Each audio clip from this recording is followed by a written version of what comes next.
Assalamualaikum warahmatullahi wabarakatuh. Saya Revaldo Putra Berdana. Di sini saya akan mempresentasikan tugas APSI dengan materi metode prototipe. Definisi prototipe. Metode prototipe merupakan sebuah metode pengembangan software yang cukup banyak digunakan. Dengan metode ini, pengembang dan pelanggan bisa saling berinteraksi selama proses pengembangan software. Hal ini tentu sangat menguntungkan dan semakin memudahkan dalam pembuatan perangkat lunak. Tipe-tipe prototipe berdasarkan tingkat sejauh mana prototipe bersifat fisik atau analitik atau fisikal. Prototipe contoh model yang menyerupai dan dirasakan sebagai produk atau exhibit 12.3.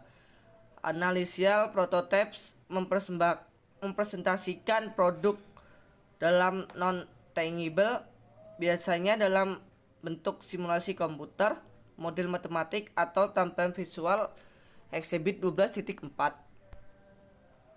Keuntungan dari metode prototipe. Prototipe memiliki banyak keuntungan, terutama dalam pengembangan produk, perangkat lunak, atau proyek-proyek kreatif lainnya. Beberapa keuntungan utama dari menggunakan prototipe termasuk klarifikasi konsep. Prototipe membantu tim pengembangan dan pemangku kepentingan untuk memahami konsep produk atau proyek dengan lebih jelas. Ini memungkinkan semua pihak terlibat untuk memiliki pemahaman yang seragam tentang apa yang akan dibangun. Identifikasi masalah awal. Dengan menggunakan prototipe, Anda dapat mengidentifikasi masalah dan kelemahan desain sejak dini. Ini memungkinkan perbaikan yang lebih mudah dan murah sebelum produk akhir dibangun.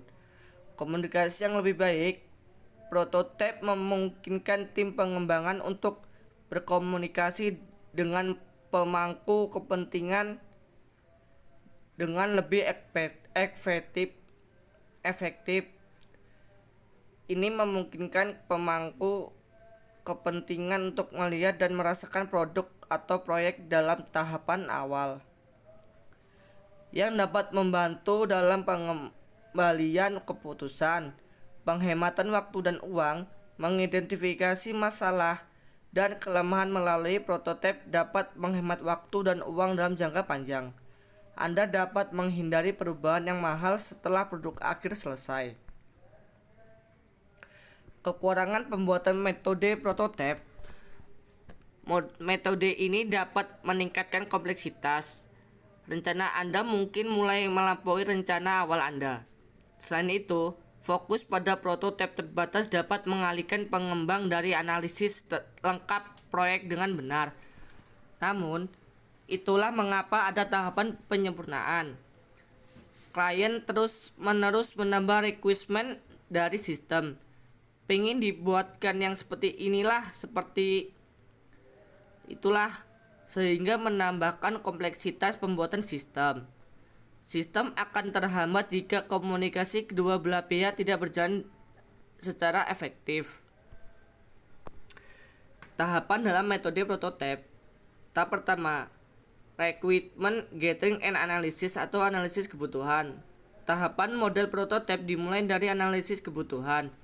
Dalam tahap ini, kebutuhan sistem didefinisikan dengan rinci. Dalam prosesnya, klien dan tim developer akan bertemu untuk mendiskusikan detail sistem seperti apa yang diinginkan oleh user. Tahap 2, quick design atau desain cepat. Tahap kedua adalah pembuatan desain sederhana yang akan memberi gambaran singkat tentang sistem yang ingin dibuat. Tentunya berdasarkan diskusi dari langkah 1 di awal. Selanjutnya kasus. Packbot mobil robot yang dirancang oleh iRobot Group membantu proses hukum dan kalangan militer untuk melakukan operasi pada area yang berbahaya. Gambar menunjukkan Packbot yang dilengkapi dengan tangan robotik, kamera pegangan, dan alat komunikasi serat optik. Selanjutnya contoh prototipe fisik dari Packbot. Exhibit 12 3B. Prototipe di atas adalah roda yang sedang menjalani uji bergerak maju. Selanjutnya, contoh prototipe fisik dari Pegboard. Exhibit 12 3.A. Model fisik yang menyerupai aslinya untuk keperluan komunikasi dengan customer. Contoh prototipe fisik dari Pegboard, uji bergerak di pasir menggunakan sistem yang komplit. Exhibit 12 3.C. Contoh prototipe analistik 3D CAD rendering untuk proposal customer seperti gambar yang ada di sebelah kanan. Kemudian contoh prototipe analisis elemen terbatas terhadap geometri roda. Exhibit 12 4B.